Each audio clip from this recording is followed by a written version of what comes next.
Oslo চুক্তির নামে ফিলিস্তিনিদের সাথে যে ঐতিহাসিক প্রতারণা করা হয়েছিল ১৯৯৪ সালের Paris protocol of economics relations ছিল সেই প্রতারণারই এক অর্থনৈতিক সংস্করণ। এটিকে একটি অন্তর্বর্তীকালীন অর্থনৈতিক চুক্তি হিসেবে উপস্থাপন করা হলেও বাস্তবে এটি ছিল ফিলিস্তিনি অর্থনীতিকে চিরতরে ইসরায়েলের উপর নির্ভরশীল করে রাখার এক নিখুঁত ও দীর্ঘমেয়াদী নীল নকশা। এটি কোনো অংশীদারিত্বের চুক্তি ছিল না, এটি ছিল শান্তির নামে ফিলিস্তিনিদের শ্বাসরোধ করার এক নিখুঁত অস্ত্র, যা আজও তাদের অর্থনৈতিক সার্বভৌমত্বকে পঙ্গু করে রেখেছে। প্যারিস প্রোটোকলের মূল ভিত্তি হল একটি শুল্ক ইউনিয়ন বা কাস্টমস ইউনিয়ন, যা ফিলিস্তিনি অর্থনীতিকে কার্যত ইসরায়েলি অর্থনীতির একটি বর্ধিতাংশে পরিণত করেছে।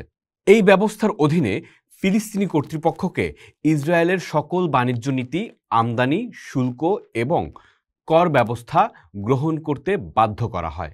অর্থাৎ কোনো দেশ থেকে কি পণ্য আমদানি করা হবে বা তার উপর কত কর বসানো হবে সেই সিদ্ধান্ত নেয়ার কোনো অধিকার ফিলিস্তিনিদের নেই। এর ফলে ফিলিস্তিনিদের বাজার ইসরায়েলি এবং তাদের পছন্দের বিদেশি পণ্যের জন্য পুরোপুরি উন্মুক্ত হয়ে যায়। অথচ ফিলিস্তিনি শিল্প বা কৃষিকে রক্ষা করার জন্য কোনো প্রতিরক্ষামূলক শুল্ক বসানোর সুযোগ সেখানে থাকে না। এটি ফিলিস্তিনি শিল্পকে অঙ্কুরেই ধ্বংস করে দেওয়ার এক পরিকল্পিত চক্রান্ত।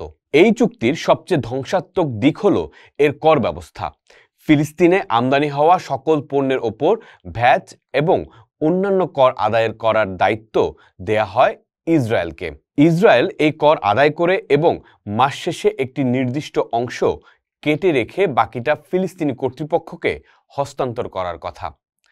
এই ক্লিয়ারেন্স রেভিনিউ ফিলিস্তিনি কর্তৃপক্ষের বাজেটের প্রায় ২/৩। ইসরায়েল এই ব্যবস্থাকে একটি নির্মম রাজনৈতিক অস্ত্র হিসেবে ব্যবহার করে আসছে। যখনই ফিলিস্তিনিরা কোনো রাজনৈতিক পদক্ষেপ নেয় যা ইসরায়েলের মনোপুত হয় না, যেমন আন্তর্জাতিক আদালতে যাওয়া বা প্রতিরোধ আন্দোলনকে সমর্থন করা, তখনই ইসরায়েল এই করের অর্থ আটকে দেয়। এটি একটি সরাসরি অর্থনৈতিক ব্ল্যাকমেইল যা ফিলিস্তিনি কর্তৃপক্ষকে জিম্মি করে রাখে এবং তাদের জনগণের বেতন ও সেবা প্রদানের ক্ষমতা কেড়ে নেয়। প্যারিস প্রোটোকল ফিলিস্তিনিদের নিজস্ব মুদ্রা তৈরির কোনো সুযোগ দেয়নি। তাদের অর্থনীতি ইসরায়েলি মুদ্রা শেকেলের ওপর পুরোপুরি নির্ভরশীল। এর অর্থ হল ফিলিস্তিনিদের কোনো স্বাধীন মুদ্রানীতি নেই। মুদ্রাস্ফীতি, সুদের হার সবকিছুই ইসরায়েলের কেন্দ্রীয় ব্যাংক দ্বারা নিয়ন্ত্রিত হয়। এটি ফিলিস্তিনি অর্থনীতিকে ইসরায়েলি অর্থনীতির সাথে এমনভাবে বেঁধে রেখেছে যে ইসরায়েলের যে কোনো অর্থনৈতিক সংকটের সরাসরি শিকার হতে হয় ফিলিস্তিনিদের। অথচ তাদের এটি মোকাবেলায় কোনো সরঞ্জাম নেই। এটি একটি অদৃশ্য অর্থনৈতিক শৃঙ্খল। ফিলিস্তিনিদের জন্য আমদানি ও রপ্তানি এক বিভীষিকার নাম। সকল বাণিজ্যিক সীমান্ত ইসরায়েলের নিয়ন্ত্রণে থাকায় ফিলিস্তিনি ব্যবসায়ীদের প্রতিটি পণ্য ইসরায়েলি চেকপয়েন্টে এবং আমলাতান্ত্রিক জটিলতার মধ্য দিয়ে পার হতে হয়। এটি তাদের পণ্যের খরচ বহুগুণে বাড়িয়ে দেয় এবং সময় মতো পণ্য সরবরাহ করা প্রায় অসম্ভব করে তোলে। এর ফলে ফিলিস্তিনি পণ্য আন্তর্জাতিক বাজারে প্রতিযোগিতা করার ক্ষমতা হারায়। বাস্তবে ফিলিস্তিন ইসরায়েলের জন্য একটি বন্দি বাজার, যেখানে ইসরায়েল নিজেদের পণ্য অবাধে বিক্রি করতে পারে, কিন্তু ফিলিস্তিনিদের জন্য বাইরের দুনিয়ায় ব্যবসা করা প্রায় অসম্ভব হয়ে ওঠে। প্যারিস প্রোটোকল কোনোভাবেই ফিলিস্তিনিদেরকে অর্থনৈতিক সমৃদ্ধির জন্য তৈরি করেনি। এটি তৈরি করা হয়েছিল একটি উদ্দেশ্য নিয়ে, ফিলিস্তিনি অর্থনীতিকে এমনভাবে ইসরায়েলের উপর নির্ভরশীল করে তোলা যাতে তারা কখনোই রাজনৈতিকভাবে স্বাধীন হওয়ার স্বপ্ন দেখতে না পারে। একটি জাতি যার নিজস্ব সীমানার উপর নিয়ন্ত্রণ নেই, নিজস্ব মুদ্রা নেই, নিজস্ব বাণিজ্য নীতি নেই এবং যার আয়ের উৎস শত্রুর মর্জির উপর নির্ভরশীল, সেই জাতি কিভাবে একটি স্বাধীন রাষ্ট্র প্রতিষ্ঠা করবে?